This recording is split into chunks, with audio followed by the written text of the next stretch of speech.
এটা BA 6 semester ইতিহাসের আমি যে সাজেশনের ভিডিওটা দিয়েছিলাম সেইখান থেকে গুরুত্বপূর্ণ একটা 5 নম্বরের প্রশ্নের উত্তর নিয়ে আলোচনা করব।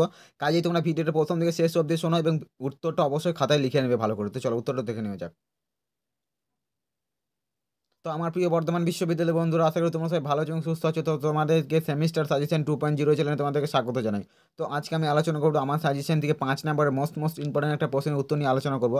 প্রশ্নটা আমি একবার বলেছি শুনে নাও, ফরাসি বিপ্লবের অর্থনৈতিক কারণগুলি আলোচনা করো। এবং এর আগে আমি আলোচনা করেছি ফরাসি বিপ্লবের রাজনৈতিক কারণগুলি আলোচনা করো। এই দুটো কিন্তু 5 নম্বরের জন্য মোস্ট ইম্পর্টেন্ট। এই দুটোর মধ্যে থেকে একটা পরীক্ষাতে দেওয়ার প্রবণতা অনেকটাই। তো তোমরা এই দুটো প্রশ্ন কিন্তু ভালো করে করে নেবে, একটা আসার চান্স এখান থেকে আছে। অবশ্যই তোমরা এই প্রশ্ন দুটো ভালো করে করে নেবে। এছাড়া আমার সাজেশনের ভিডিও থেকে আমি অনেকগুলো প্রশ্নের উত্তর আলোচনা করছি, তোমরা যারা এখনো পর্যন্ত দেখোনি অতি অবশ্যই দেখে নেবে। এছাড়া তোমাদের বাংলা, ইতিহাস, দর্শন এই প্রত্যেকটা সাবজেক্টের বড় প্রশ্নের উত্তরগুলো দিয়ে দিয়েছি, তো তোমরা অতই অবশ্যই দেখে নেবে তোমাদের যাদের এই সাবজেক্টগুলো আছে।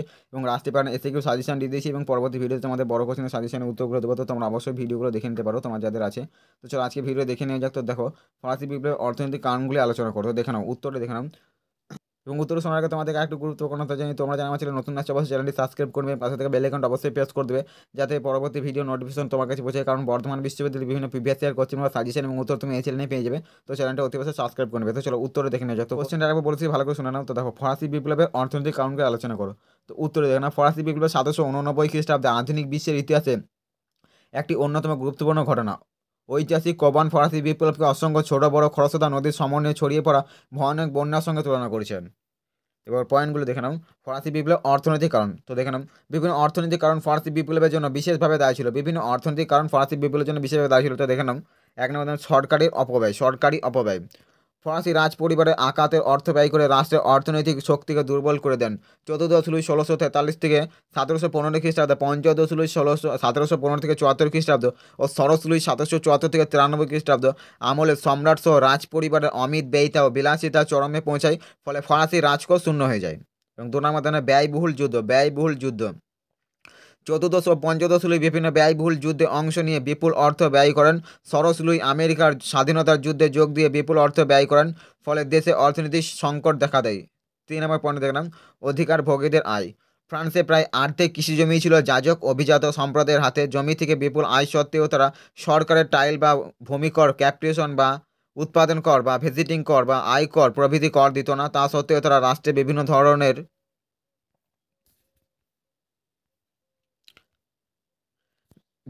সুযোগ সুবিধা ভোগ করতো। 4 নম্বর, তৃতীয় শ্রেণীর করের বোঝা। রাষ্ট্র, গির্জা ও জমিদাররা তৃতীয় শ্রেণীর কাছ থেকে বিভিন্ন ধরনের কর আদায় করত। টাইল, ক্যাপিটেশন বা ভিজিটিং মেয়ে প্রভৃতি প্রত্যক্ষ কর ছাড়াও তারা সরকারের গ্যাবেল বা লবণ কর, ভোগ্য পণ্যের ওপর কর, ক্যারভি বা প্রভুর জমিতে ব্যাগাশ্রম দান, সামন্ত প্রভুদের পথঘাট ব্যবহার, শস্য ভাঙন ও জমি হস্তান্তরের জন্য কর, অন্যান্য অতিরিক্ত কর প্রভৃতি দিতে বাধ্য হতো। এত রকম কর মিটিয়ে কৃষকের উৎপন্ন ফসলে মাত্র 20% অবশিষ্ট থাকতো। 5 নম্বর পয়েন্ট দিলাম, মধ্যবিত্তদের দুরবস্থা। অর্থনীতিবিদ অ্যাডাম স্মিথ মনে করেন যে বিপ্লবের আগে ফ্রান্স ছিল ভ্রান্ত অর্থনীতি জাদুঘর। ত্রুটিপূর্ণ অর্থনীতির জন্য দেশের দ্রব্যমূল্য ব্যাপক হারে বৃদ্ধি পেলে দরিদ্র মানুষ সীমাহীন দুর্দশার মুখে পড়ে। খাদ্য অন্যান্য দ্রব্যের মূল্য গরিব মানুষের ক্রয় ক্ষমতা বেড়েই চলে যায়। অন্যদিকে ধনী বুর্জোয়া, ব্যবসায়ী, শিল্পীপতিরা স্বাধীন আবাদ বাণিজ্যের জন্য শুল্ক ও নিয়ন্ত্রণ লোপের দাবি জানায়। এবং শেষ পয়েন্ট, মূল্যায়নটা ভালো করে দেখে নাও। মূল্যায়ন।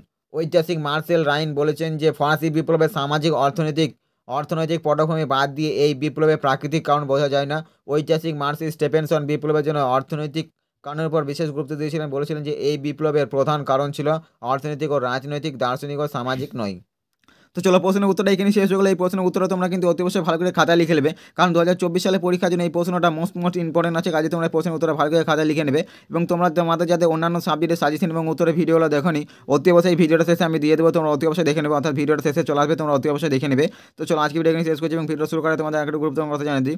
তোমরা যারা আমার চ্যানেলে নতুন আসছো অবশ্যই চ্যানেলটা সাবস্ক্রাইব করে দেবে এবং পাশে থেকে বেল আইকনটা অবশ্যই প্রেস করে দেবে যাতে পরবর্তী ভিডিও নোটিফিকেশন তোমার কাছে পৌঁছায়। কারণ বর্ধমান বিশ্ববিদ্যালয়ের বিভিন্ন প্রিভিয়াস ইয়ার কোশ্চেন বা সাজেশন এবং উত্তর তুমি এই চ্যানেলে পেয়ে যাবে। তো চ্যানেলটা অতি অবশ্যই সাবস্ক্রাইব করে নেবে, ভিডিওটা লাইক দিতে একটা ভুলবে না এবং ভিডিওটা তোমাদের বন্ধুর মাধ্যমে অতি অবশ্যই শেয়ার করে দেবে যাতে তোমার জন্য তোমার বন্ধুরা অনেকটা সাহায্য যাবে। তো চলো আজকে ভিডিও এখানে শেষ করছি, দেখা হচ্ছে পরবর্তী অন্য কোনো ভিডিওতে। এবং ভিডিওটা এতক্ষণ দেখার জন্য তোমাদেরকে অসংখ্য ধন্যবাদ। তো চলো।